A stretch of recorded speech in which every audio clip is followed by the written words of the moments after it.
ये वर्ड सुनते ही सबके दिमाग में बस एक ही बात आती है, मोटापा और वजन बढ़ना। लेकिन असल में फैट हमारी बॉडी के लिए बहुत ही इम्पोर्टेंट न्यूट्रिएंट है, जिसे लोग सबसे ज्यादा मिसअंडरस्टैंड करते हैं। फैट एक मैक्रो न्यूट्रिएंट है जो हमारी बॉडी को एनर्जी देता है, और अगर जब हमें एनर्जी की जरूरत नहीं होती है तो ये एनर्जी को स्टोर करता है फ्यूचर के लिए।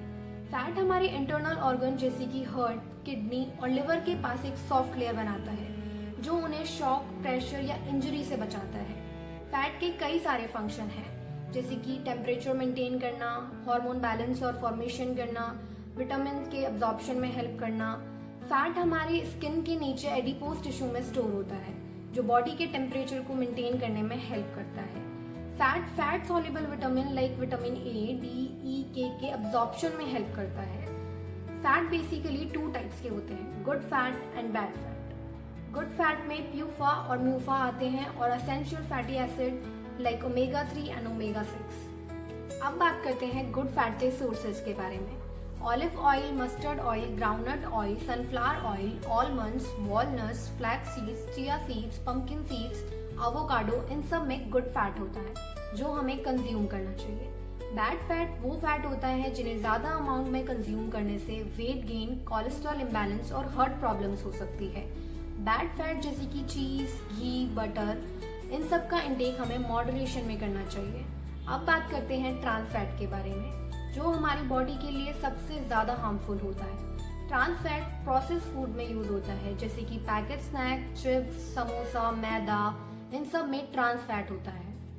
अब समझते हैं फैट का अब्जॉर्प्शन हमारी बॉडी में कैसे होता है। जब हम फैट वाला फूड खाते हैं तो लिवर से बाइल जूस निकलता है जो फैट को इमल्सिफाई करता है, मतलब कि बड़े फैट ड्रॉप्स को छोटे छोटे ड्रॉप्स में तोड़ देता है और फैटी एसिड और ग्लिसरॉल में कन्वर्ट हो जाता है। फिर ये मॉलिक्यूल स्मॉल इंटेस्टाइन के वॉल से अब्सॉर्ब होते हैं और ब्लड में चले जाते हैं और बॉडी तक ट्रांसपोर्ट हो जाते हैं, जहाँ फैट का यूटिलाइजेशन होता है और हमें एनर्जी मिलती है, हार्मोन का फॉर्मेशन होता है और विटामिन का अब्जॉर्प्शन होता है।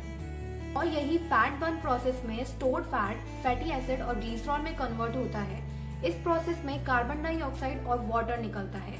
कार्बन डाइऑक्साइड को हम एक्सेल करते हैं और वाटर पसीने के फॉर्म में निकलता है। इसलिए जब आप कोई फिजिकल एक्टिविटी करते हैं और पसीना आने लगता है तो हम कहते हैं कि फैट बर्न हो रहा है। तो फैट को बर्न करने के लिए फिजिकल एक्टिविटी जरूरी है।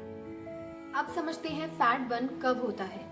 जब हम खाना खाते हैं तो हमें एनर्जी मिलती है, जिसे हम कैलोरी से मेजर करते हैं। जितनी कैलोरी हम कंज्यूम करते हैं, अगर उतनी ही कैलोरी हम बर्न करते हैं तो बैलेंस कैलोरी रहती है। और अगर हम ज्यादा कैलोरी कंज्यूम करते हैं और कम कैलोरी बर्न करते हैं तो पॉजिटिव कैलोरी रहती है, जिससे वेट गेन होता है। और अगर हम जितनी कैलोरी कंज्यूम करते हैं उससे ज्यादा बर्न करते हैं तो नेगेटिव एनर्जी बैलेंस रहता है, जिससे वेट लूज होता है।